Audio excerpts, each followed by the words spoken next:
कहते हैं किसी भी समाज को जानना हो तो समाज की लोक कथाओं को जानो। तो पहाड़ों को और करीब से जानने के लिए पेश है उत्तराखंड की लोक कथाओं से सजा हुआ ये कार्यक्रम घुघुती बासुती।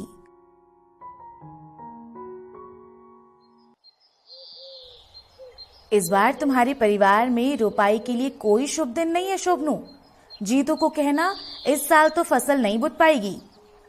जीतू बगडवाल का छोटा भाई रोपाई का दिन निकलवाने के लिए पंडित जी के पास गया है। दरअसल राजा मानशाह ने अपने चहीते जीतू बगडवाल को कई खेत दिए थे और अब इनमें फसल लगाने का समय हो चला था। लेकिन पंडित जी ने साफ कह दिया था कि उनके लिए इस बार रोपाई का कोई दिन शुभ नहीं है। लेकिन कहते हैं ना, हर रुकावट का एक समाधान होता है, और यही समाधान देते हुए पंडित जी बोल पड़े। अरे तुम नहीं कर सकते, लेकिन तुम्हारी भूली तो कर सकती है।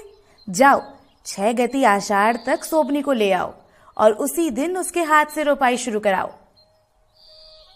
शोभनू इस अच्छी खबर के साथ घर पहुंचा और जैसे ही उसने बताया कि भूली सोबनी को लेने उसके ससुराल जाना है, तो जीतू का दिल बैठ सा गया, क्योंकि रैंथल में ब्याही उसकी भूली से मिलने का मतलब था भरना से मिलना, जो जीतू के मन में बसी हुई थी।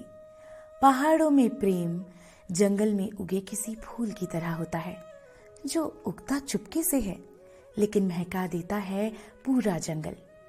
इसी महक से सराबोर जीतू बोल पड़ा कि रैंथल वही जाएगा। कहते हैं जब जीतू बगडवाल ने ठानी कि अपनी बहन को लेने वही जाएगा, तब बहुत सारे अपशकुन हुए। तैयारी के वक्त उसकी बकरी तीलू ने छींक मारी, जिसे देखकर जीतू की माँ बोली, ये अपशकुन है, रहने दे, मत जा।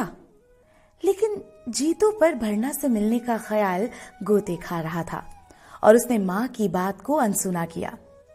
लेकिन माँ का मन बेचैन था और वो जीतू को बार बार जाने से रोकती रही, पर जीतू ना रुका और चेहरे पर अपनी छबीली मुस्कान सजाए हाथों में 9 सुरी बांसुरी थामे निकल पड़ा रैंथल।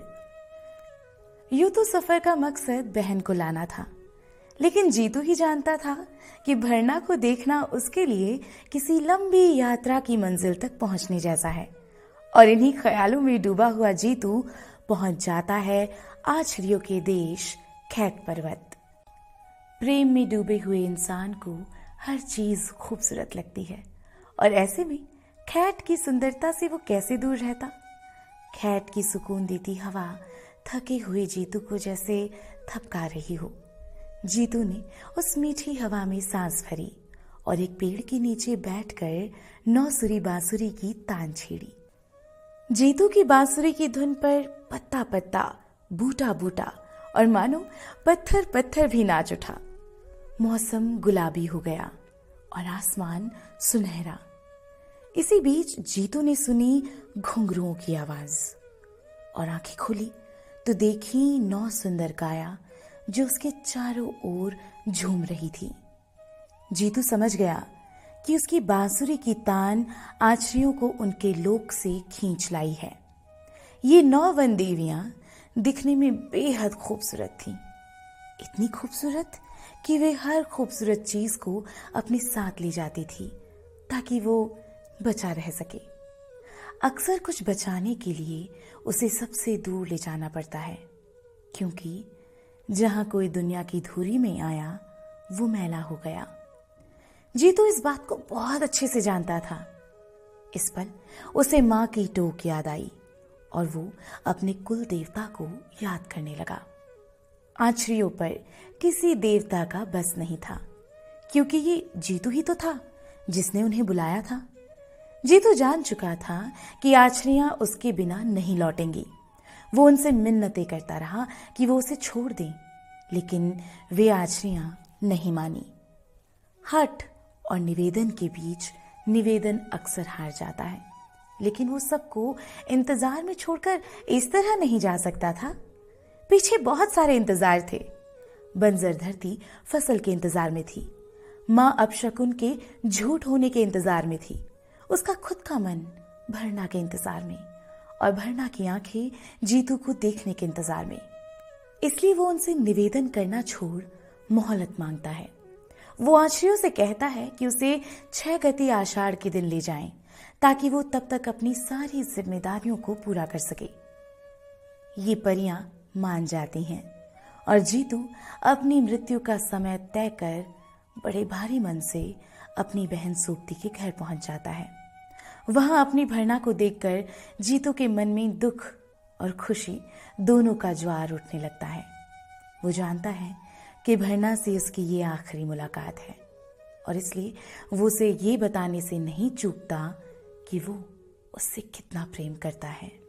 तेरा खातिर छोड़ी श्याली बाकी बगुड़ी छोड़ी छोड़ी रानियों का दगड़ी। 36 कुटुंब छोड़ी 32 परिवार, दिन को खाणो छोड़ी छोड़ी रातों की श्रेणी। जीतू के अंदर सब कुछ बदल जाता है। बदले भी क्यों ना, हम सब जानते हैं कि मृत्यु सबसे बड़ा सच है, लेकिन फिर भी रोज जिंदगी का हर एक लम्हा जीते हैं। लेकिन अगर पता चल जाए कि मौत का दिन कौन सा है तो सारे एल्गोरिदम बदल जाएंगे। ऐसा ही कुछ जीतू के साथ हो रहा था। फिर दिन आया जब जीतू को अपनी बहन सोबती को लेकर बागुड़ी लौटना था।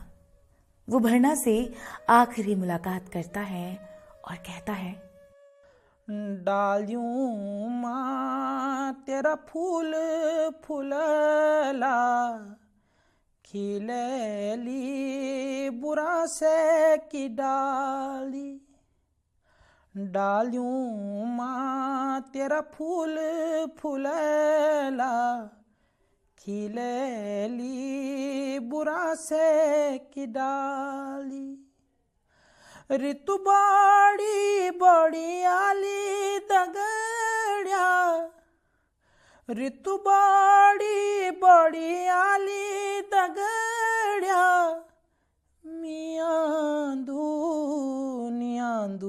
कुजानी, मियांदू कुजानी। जीतू अपने घर बागुड़ी लौट आया है और देखते ही देखते 6 गति आषाढ़ का वो दिन आ जाता है जब बंजर धरती में बीज डलने थे। गांव, घर और खेतों में मानो जलसा था। बैल तैयार थे, हल तैयार था और छबीला जीतू तैयार होकर भी तैयार न था। जीतू खेतों में हल लगाना शुरू करता है और तभी 9 बैणी आछरियां वादे के मुताबिक उसे लेने आ जाती हैं और जीतू धरती के अंदर समा जाता है। कहते हैं उसके जाने के बाद परिवार पर बहुत मुश्किलें आईं, लेकिन जीतू ने मरकर भी उनका साथ न छोड़ा। वो ना होकर भी अपने परिवार के साथ था।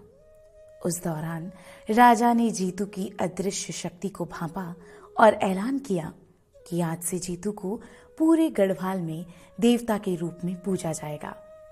तब से जीतू बगडवाल की याद में गांव-गांव में गीत गाए जाते हैं और उनकी कहानी का मंचन किया जाता है। दोस्तों, जीतू बगडवाल से जुड़ी एक और कहानी बहुत प्रचलित है। इस कहानी के मुताबिक जीतू से राजा मानशाह बहुत प्रभावित थे, इसलिए राजा ने उसे अपना दरबारी नियुक्त कर दिया। बाद में उसे कर यानी कि टैक्स वसूलने का काम सौंप दिया गया। राजा से नजदीकियां हो जाने के कारण वो बेरोक टोक राजमहल में आने जाने लगा था। जीतू बहुत खूबसूरत था।